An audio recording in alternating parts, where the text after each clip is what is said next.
dica para eu lidar melhor com a situação? Olha, você está tão óbvia nessa situação, sabendo tanto, até explicitando tudo aqui, né? O problema é você insistir com a parte boa, fazer uma força aí na história e abençoar essa sua colega. Uma coisa boa para essa colega: mostre para ela algum gesto de maturidade. Por exemplo, dê o que ela gosta e arranje um presente para ela quando ela menos esperar. E outra coisa, dê o presente como se fosse a coisa mais natural do mundo. Não enfatize nada. Isso às vezes vai mostrar o seu modo de maturidade. Ela então às vezes vai ficar mais quieta. Outra coisa também, use o silêncio mais um pouquinho com essa personalidade.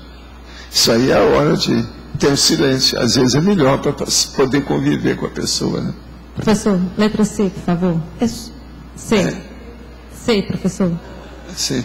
Gostaria de voltar numa questão que o senhor falou antes com os intelectuais que se calaram na época do nazismo, né? Como é que é? Falar os o quê? intelectuais que se calaram na época do nazismo, Sim. silenciaram. Isso por medo? Uma boa parte foi por medo, mas uma boa parte foi por burrice, ignorância e porque não souberam interpretar politicamente o que estava ocorrendo.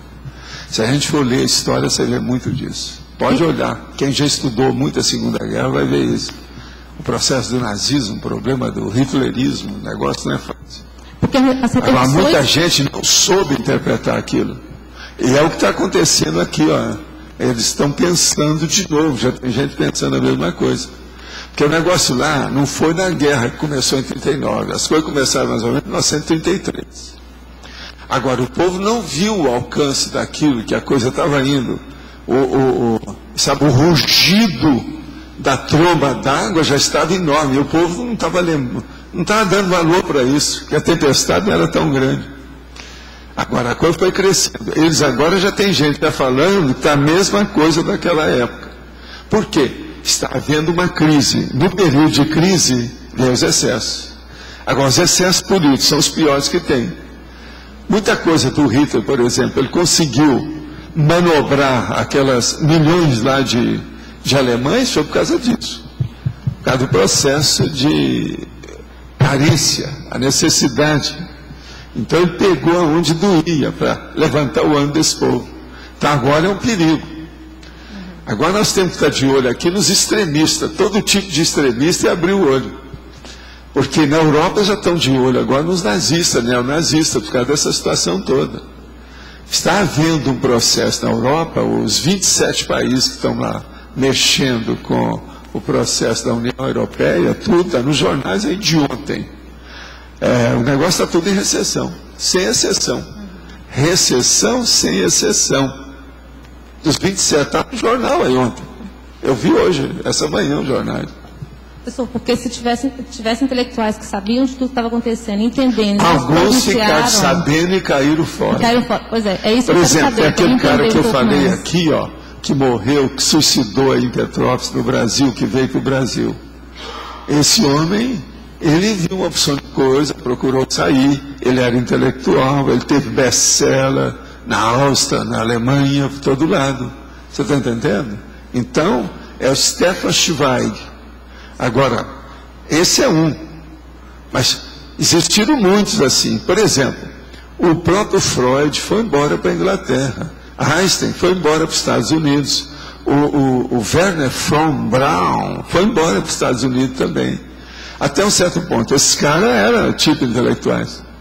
Entende? A maioria de pesquisa, às vezes de literatura, outro igual Freud, dentro da área de psicologia, psicanálise.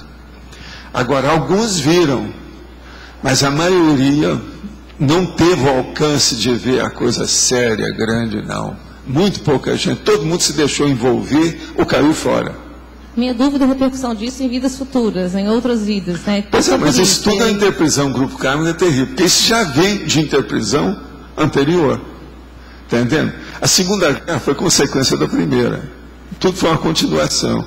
E aquilo vem de outras vidas com o processo todo. A Alemanha, o belicismo, essa coisa toda. Isso tudo é um problema. Por exemplo, os Estados Unidos, com esse belicismo que os Estados Unidos têm, eles têm uma interpretação que se dá vai ainda algumas gerações e muitas gerações pela frente. É igual o caso da Alemanha com tudo isso. No século XX, por exemplo, o processo belicista mais sério não foi Estados Unidos, foi a Alemanha. O negócio mais sério, que as guerras existiam por causa deles. Você está entendendo? O maior, se nós vamos arranjar responsáveis, onde nós vamos arranjar mais é na Alemanha. Alemanha, Áustria, Prússia, que está tudo mais ou menos envolvido ali. Agora, o que eu vejo é isso. Hoje nós temos uma coisa muito favorável. Isso é bom a gente lembrar a você. Essas coisas que aconteceram não vão acontecer iguaizinhos do jeito que ocorreram, nunca mais. Por quê? Por causa da tecnologia, a comunicação. Hoje nós temos comunicação de tudo, é muito difícil esconder qualquer coisa, tudo vem a furo, tudo vem a público. Então alguma coisa, por isso que é o que o povo já está falando. Você veja bem, essa crise começou até agora, ainda não tem um ano. Já tem gente falando que a coisa está aparecendo em 1933, os nazistas de volta, estão vendo tudo aí, como é que fica. E não é fácil. Ainda tem muita gente, é aquilo que a gente fala, há muita brasa debaixo das cinzas. Apenas esses 60, 70 anos ainda é pouco ainda para esse povo. Você está entendendo? Tem muita coisa nisso. Agora, o que é engraçado é que a maioria daquele povo já morreu. Mas tem os descendentes. Muitos desses descendentes são pessoas que morreram na Segunda Guerra. Você está entendendo? Sim, aquilo que eu chamo de consréu. Então, essas consréus belicosas, eu no meu livro lá, o Homo Sapiens Urbanizados, eu coloco 100 tipos de consréus, que são as consciências urbanizadas. Uma delas é a belicosa, é a brava, é a de briga. Isso aí é das mais sérias que tem. Olha lá uma hora para você ver o que eu estou falando, que tem alguma ideia sobre isso. Ok, obrigado, professor. Professor Valdo, eu queria saber sobre o arco voltaico. A pessoa que tem efeito físico e vai fazer arco voltaico em outra e não domina ainda, pode dar alguma consequência, alguma sequela, alguma coisa negativa no assistido? Em quem? No assistido, em quem recebeu. Não, olha aqui, toda energia pode dar consequência negativa, precisa de ver a intenção da pessoa. Eu já não falei para você que nesses lugares que eles dão passe, milhões de coisas aí, tem uma opção de gente que é vampiro. O povo está pensando que eles estão dando passe, eles estão chupando a energia do povo. Isso varia, infinito, depende de quem é. Agora, o problema é ver a coisa com resultado imediato. Saber o que ocorre. E outra coisa, esse resultado não pode ser contado porque se sentiu bem, ou confortável, ou não. Às vezes o resultado é justamente por sentir desconforto, que é a hora que está melhorando a pessoa. É a fase da convalescência. A convalescência, a pessoa ainda não está totalmente boa, você entendeu? Agora, o povo às vezes tem dificuldade de entender isso. Então, por exemplo, você passa um arco voltaico em alguém, não é para essa pessoa sentir bem, toda pessoa que você passar sentir bem, não. Pelo contrário, você vai levantar a poeira, vai ver o negócio, vai começar o tratamento, a coisa é por ali.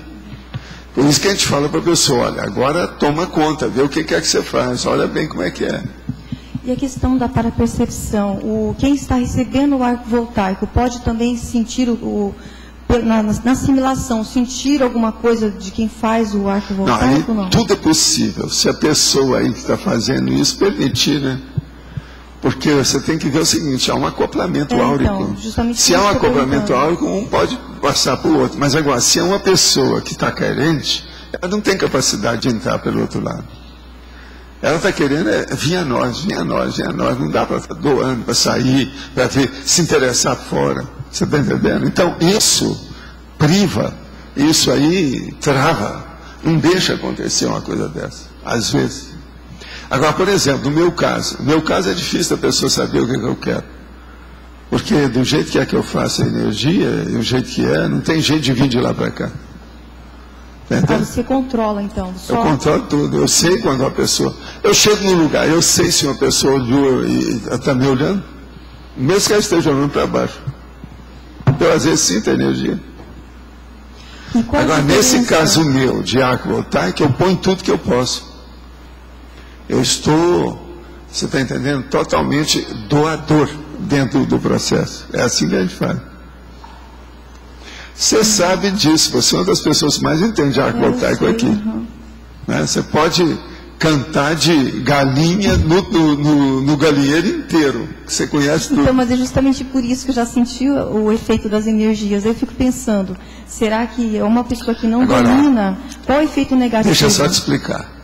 Você já deve ter visto isso, ou pessoas lá embaixo que já viu, atendeu, os outros já viu. Que às vezes eu vou dar o arco voltaico quando eu noto que a pessoa está querendo me ajudar. Aí eu falo com ela, teve gente que já viu isso. Você já viu falar isso? Assim, aqui, não quero sua ajuda, não preciso de sua ajuda, você não está aqui para isso. O dia que precisar eu te falo, fica quieto, relaxa. Você está entendendo? Porque a pessoa está querendo julgar os negócios de mim, isso não resolve. Se ela faz isso, vai perturbar a minha assimilação e o diagnóstico que eu quero dar. Então, às vezes, eu falo bem claro. Outra coisa, às vezes a pessoa quer dar e vem aquela energia